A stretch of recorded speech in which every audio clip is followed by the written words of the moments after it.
Menagih utang, Damar dan Amela keluar dari perusahaan dan bergegas menuju bar eliksir. Dalam perjalanan itu, Damar baru tahu siapa nama panjang Amela, yaitu Amela Damayanti. Seorang mahasiswi yang baru saja lulus. Jujur saja, Amela tidak memiliki banyak pengalaman dalam bermasyarakat. Damar mengobrol dengan santai, bahkan Amela hampir menceritakan seluruh kejadian yang terjadi dalam hidupnya. Amela adalah lulusan dari Universitas NJ. Dia mendapat predikat nilai terbaik di kampusnya. Dia dapat masuk ke perusahaan manapun dengan mudah. Tapi yang disayangkan adalah penyakit yang tiba-tiba menyerang ibunya. Tumor yang diidap ibunya membutuhkan pengobatan yang memakan biaya tidak sedikit. Amela berasal dari keluarga biasa. Walaupun kariernya terhitung stabil dan bekerja di perusahaan besar, karena karyawan baru, Amela masih menerima gaji yang kecil. Amela hanya ingin mendapatkan lebih banyak uang secepat mungkin, jadi dia kerja di Danone Group. Gaji pokok dan bonus yang dijanjikan sesuai dengan yang Amela inginkan. Hanya saja, dia baru sebulan bekerja di Danone Group. Dia masih tidak begitu menguasai pekerjaannya. Tak berapa lama, mereka berdua sampai di pintu masuk bar. Pintu masuk bar masih tertutup. Memang bisnis-bisnis klub dan sejenisnya selalu buka menjelang petang sampai dini hari. Duh, bagaimana ini? Wajah cantik Amela terlihat khawatir. Damar memeriksa jam tangannya, lalu melihat sekeliling. Aku rasa mereka baru akan buka sore nanti. Ayo kita cari tempat di sekitar sini untuk makan siang dulu. Amela mengangguk patuh. Saat matahari berada di atas kepala mereka, keduanya menemukan tempat untuk makan siang.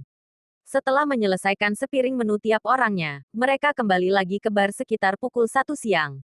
Amela dan Damar menunggu sekitar hampir 1,5 jam. Satu persatu pegawai bar mulai datang, membersihkan tempat, menyiapkan apa yang perlu mereka siapkan dan membuka pintu bar. Saat ini, hanya beberapa orang saja yang ada di dalam bar. Saat mereka akan masuk ke dalam, tiba-tiba Amela berhenti. Damar, apa kita benar-benar bisa mendapatkan uangnya kembali? Aku dengar dari rekan kerja yang lain di perusahaan, pasti akan terjadi sesuatu yang tidak mengenakan saat kita menagih utang mereka. Damar menggaruk kepalanya dan berkata, kenapa kamu takut? Kamu kan sudah bawa bukti yang jelas. Benar, Amela mengangguk, aku sudah bawa semua berkas-berkasnya. Mereka meminjam uang, ya kita tagih karena sudah jatuh tempo. Jangan takut, kamu bisa lihat aku saja dulu, kata Damar sambil berjalan masuk lebih dulu.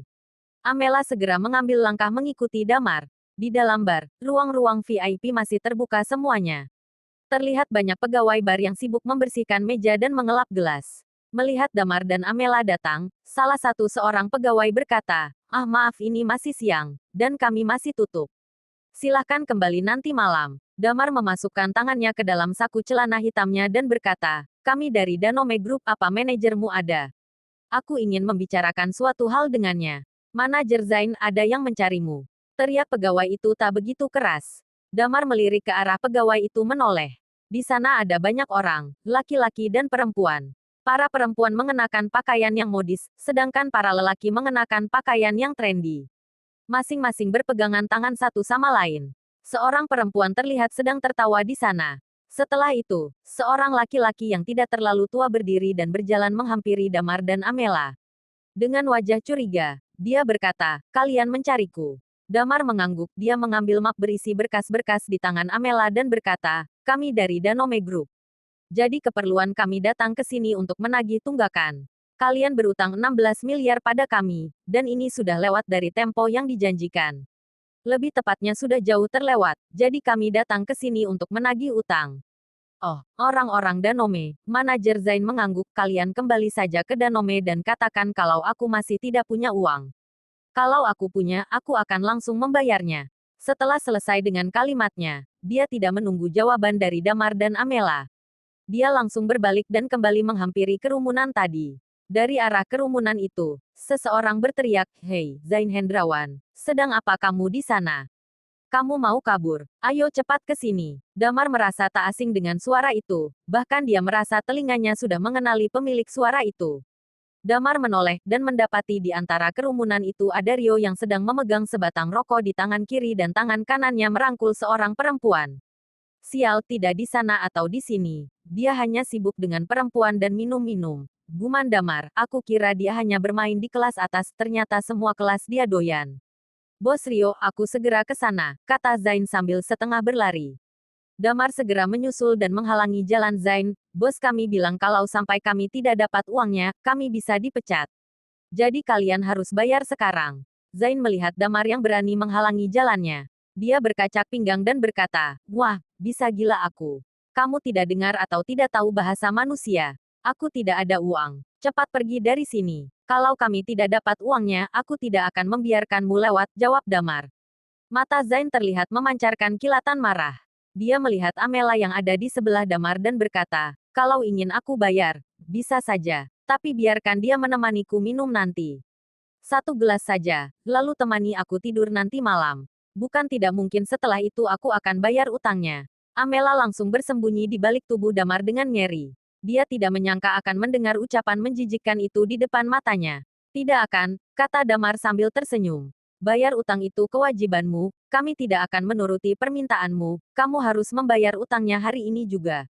Zain memegang kepalanya. Dia menatap Damar sambil menyeringai. Apa kamu tidak tahu kejadian orang dari Danome Group sebelumnya? Kamu juga ingin masuk rumah sakit. Saat Zain mengatakan itu, dia melambaikan tangannya. Begitu dia melambai, beberapa pegawai berkumpul di belakang Zain. Amela yang melihat pegawai seperti sedang berbaris itu kembali bersembunyi di balik punggung Damar sambil tangannya memegang baju bagian belakang Damar dengan kuat. Sudah paham situasinya sekarang. Aku hari ini kedatangan tamu penting, jadi aku memberimu satu kesempatan lagi. Cepat keluar sekarang, kata Zain sambil melipat tangannya. Kalau aku tidak dapat uangnya, aku tidak akan pergi, kata Damar masih pada pendiriannya. Zain menghela napas, lalu memberikan perintah, seret orang ini ke belakang dan beri dia pelajaran. Tahan perempuan ini dan tunggu perintahku selanjutnya. Setelah mengatakan itu, Zain melihat Amela dari atas sampai bawah dan menjilat bibirnya nakal. Hei, kamu sedang apa sih? Teriak Rio sekali lagi, cepat minum bagianmu, kenapa kamu kabur? Ada masalah kecil bos, kata Zain dengan cepat. Damar yang mendengar teriakan Rio menoleh secara otomatis, karena hal itu, mereka bertukar pandang. Mata mereka bertemu. Rio menyipitkan matanya untuk memastikan kalau dia tidak salah melihat. Loh, Kak Damar. Kenapa kamu ada di NJ? Zain tertegun sejenak, dia melihat Damar dan Rio bergantian. Tanpa sadar dia bertanya, Bebos Rio kenal orang ini. Wajah Rio langsung berubah. Dia melihat Zain sambil mengerutkan keningnya. Kalau tidak salah dengar, kamu tadi bilang akan menyeret dia ke belakang. Kamu ingin menghajarnya. Zain menelan ludah takut. Sebelum Zain beraksi, Rio menghampiri mereka dan menamparkan pipi Zain dengan cukup keras. Brengsek ini berani ya. Kamu berani menyentuh saudara baruku. Kamu ini masih ingin di NJ atau tidak? Melihat bagaimana lihainya Rio menggunakan tangannya, sepertinya dia lumayan sering memakai tangannya untuk hal semacam ini. Dia terlihat sangat jantan. Zain memegang pipinya dengan bingung. Bagaimana bisa seorang karyawan Danome Group bisa mengenal Rio? Setelah ditampar, alih-alih membalas, Zain hanya diam. Rio mendengus kesal, cepat minta maaf padanya. Damar melambaikan tangannya dan berkata, aku tidak perlu ucapan maaf. Aku kesini untuk bekerja, Elixir berutang 16 miliar pada perusahaan kami dan sudah lama tidak ada niat baik dari mereka untuk membayar itu semua. Jadi aku kesini hanya untuk menagih utang itu. Rio cukup terkejut saat mendengar Damar sedang bekerja saat ini, tapi dia tidak ingin bertanya lebih jauh.